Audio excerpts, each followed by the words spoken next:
मुझे कहाँ लेकर जा रही हो? आगे तो बहुत अंधेरा है, मुझे तो कुछ भी दिखाई नहीं दे रहा है और मुझे बहुत डर लग रहा है भाई। अरे तुम क्यों घबरा रही हो? मैं हूँ ना तुम्हारे साथ, फिर तुम क्यों डर रही हो?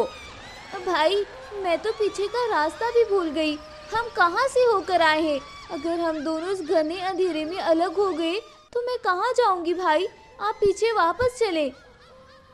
तभी देखते ही देखती उसका भाई ना जाने कहाँ गायब हो जाता है। ऋचा शेरनी अपने भाई को यहाँ वहाँ देखती है, लेकिन उसे दूर दूर तक बस अंधेरा ही नजर आता है और पूरा जंगल सुनसान नजर आता है।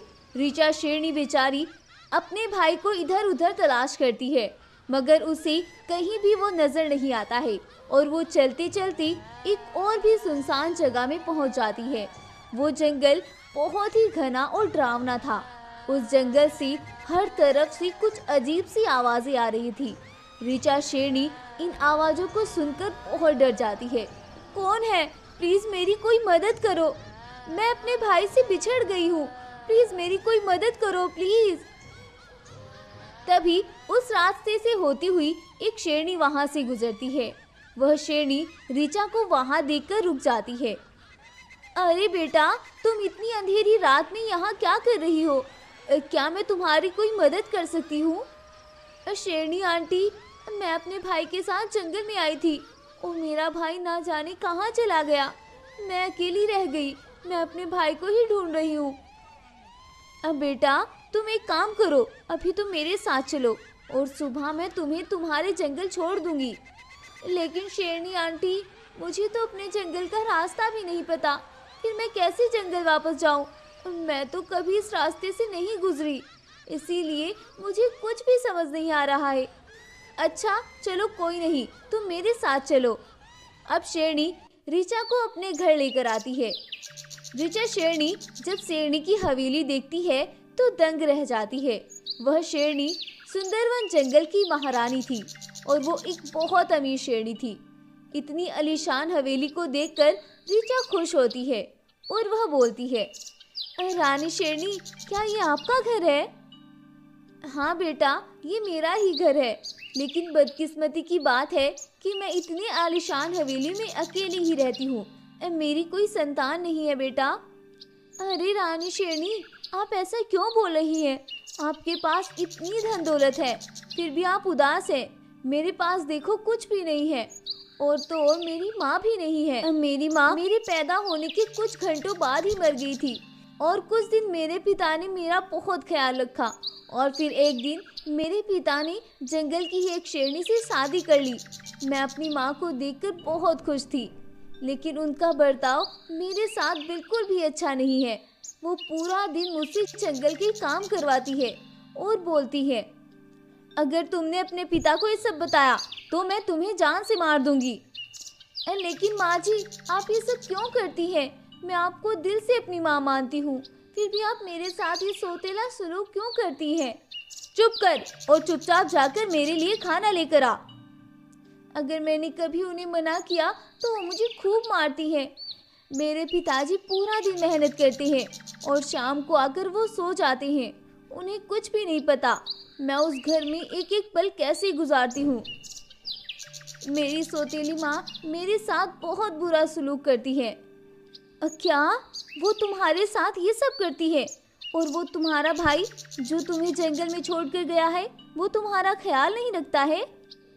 मेरा सौतेला भाई रघु पहले तो मुझसे थोड़ा बहुत प्यार करता भी था, लेकिन मेरी माँ ने उसे भी मेरे खिलाफ कर दिया और वो कल रात शायद इसीलिए मुझे अंधेरे जंगल में लेकर आया था कि वो मुझे अकेला छोड़कर भाग जाए और मैं यूं डर डर कर भटकती रहूं। अरे बेटा, तुम ऐसा क्यों बोल रही हो? तुम्हारे लिए मैं हूँ, मेरी तो वैसे भी कोई संतान नहीं है। आज से तुम मेरे साथ रहोगी और मेरे बाद मेरे खजाने और इस जंगल की वारिस बनोगी। अब शेरनी ऋचा शेरनी को अपने साथ ही अपनी हवेली में ही रख लेती है और वो उसे बिल्कुल अपनी बेटियों की तरह ही पालती है। उधर जब गब्बर शेर को अपनी बेटी दिखाई नहीं देती है तो वह शेरनी से पूछता है, अरे शेरनी, ऋचा कहाँ है? वो मुझे रात में भी दिखाई नहीं दी। और अब सुबह भी हो गई। वो आखिर कहाँ गई हुई है? शेर महाराज, मैं आपको क्या बताऊं। रात मैंने आपको इसलिए नहीं बताया था कि आप परेशान हो जाएंगे और आप पूरा दिन काम करने के बाद रात भर नहीं सो पाएंगे। वो ऋचा तो कल शाम ही ना जाने कहाँ गायब हो गई। मैंने पूरा जंगल ढूंढा, लेकिन मुझे उसका कहीं पर भी पता नहीं चल सका। और मुझे जंगल की एक गाय ने बताया कि उसने सुबह उसे बाला शेर, आपके सबसे बड़े दुश्मन के साथ देखा था। मुझे तो लगता है शायद वो उसी के साथ कहीं चली गई है। क्या? ये क्या बोल रही हो तुम? ऋचा ऐसा नहीं कर सकती। वो मुझे ऐसे धोखा नहीं दे सकती, और वो भी मेरे सबसे बड़े दुश्मन के बेटे के लालच में आकर। मैं कभी उसके बारे में ऐसा सोच भी नहीं सकता था कि वो ये सब करेगी। मैं उसे इस सब के लिए कभी माफ नहीं करूँगा। गब्बर शेर जब उसकी बातों पर यकीन कर लेता है तो शेरनी को सुकून मिल जाता है और वह मन ही मन बहुत खुश होती है। दिन ऐसे ही बीतते हैं और गब्बर शेर के मन में ऋचा शेरनी के लिए नफरत बढ़ती ही जाती है। उधर ऋचा शेरनी भी अब बड़ी हो जाती है और रानी शेरनी उसे बिल्कुल अपनों जैसा प्यार देती है। एक दिन वृंदावन जंगल से शेरनी के लिए पैगाम आता है। रानी शेरनी, वृंदावन जंगल में भूखमरी बढ़ती ही जा रही है। वहाँ के राजा शेर ने आपके लिए पैगाम भिजवाया है और आपसे मदद के लिए बोला है। बाघ ये सब बोलकर वहाँ से चला जाता है और रानी शेरनी अपने खजाने से कुछ पैसे और अनाज की बोरियां भरवाती है और अपने मंत्री मानव बाघों और ऋचा शेरनी को लेकर वृंदावन जंगल की ओर निकलती है। कुछ देर तक चलने के बाद वो सभी वृंदावन जंगल पहुंचते हैं। ऋचा शेरनी जब उस जंगल में जाती है तो उसे वो जंगल कुछ जाना पहचाना लगता है और वह शेरनी से बोलती है, शेरनी माँ, हम कहाँ जा रहे हैं? मुझे ऐसा लग रहा है शायद मैं पहले भी इस जंगल में आई हूँ। शायद बेटा तुम आई हो, इसीलिए तुम्हें ये सब लग रहा है। अभी चलो आगे चलकर देखते हैं। अब कुछ दूर चलने पर रानी शेरनी गब्बर शेर की गुफा के पास पहुंचती है। ऋचा शेरनी जब अपने पिता को इतने सालों के बाद देखती है तो उसकी आंखें नम हो जाती हैं। ऋचा, तुम्हारी हिम्मत कैसे हुई इस जंगल में आने की? चली जाओ यहाँ से। सालों पहले तुम मेरे दुश्मन के साथ मुंह काला करके चली गई थी, फिर आज वापस क्यों आई हो? ऋचा जब अपने पिता की ये सब बातें सुनती है तो उसे कुछ भी समझ नहीं आता है। पिताजी, आप ये सब क्या बोल रहे हैं? तभी शेरनी और उसका बेटा भी वहां जाते हैं और वह ऋचा को देखकर दंग रह जाते हैं और बोलते हैं, तुम अब यहाँ क्या लेने आई हो? चली जाओ हमारे सामने से। तुमने हमारा मान और भरोसा तोड़ा है।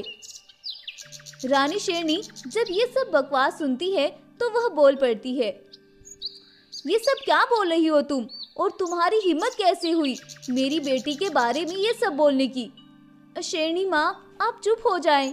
यही मेरा वो परिवार है जिसने मुझसे पीछा छुड़ाने के लिए मुझे अंधेरे में छोड़ दिया था, और वो तो मेरी किस्मत अच्छी थी जो मुझे आप मिल गई, वरना आज ना जाने में कहाँ होती।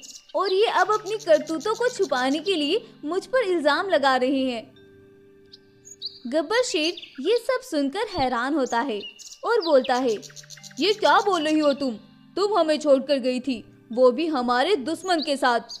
हमने तुम्हें कभी नहीं छोड़ा। भला कोई बाप अपनी बेटी को छोड़ सकता है? आपने सही कहा शेर महाराज, लेकिन आपने नहीं बल्कि आपकी पत्नी ने इसे पराया किया था। अब रानी शेरनी शेर को उस दिन घटी सारी घटना की सच्चाई बताती है। गब्बर शेर जब अपनी पत्नी और बेटे का सच सुनता है तो वह तो कुछ देर तक विश्वास ही नहीं कर पाता है। गब्बर शेर महाराज, यही सब सच है। आपने अपनी हीरे जैसी बेटी को खोया था और मुझे जब यह मिली तो मैं तो धन्य हो गई। हाँ पिताजी, जब भाई मुझे जंगल छोड़कर चले आए थे तो यही मुझे वहां से लेकर गई थी और मुझे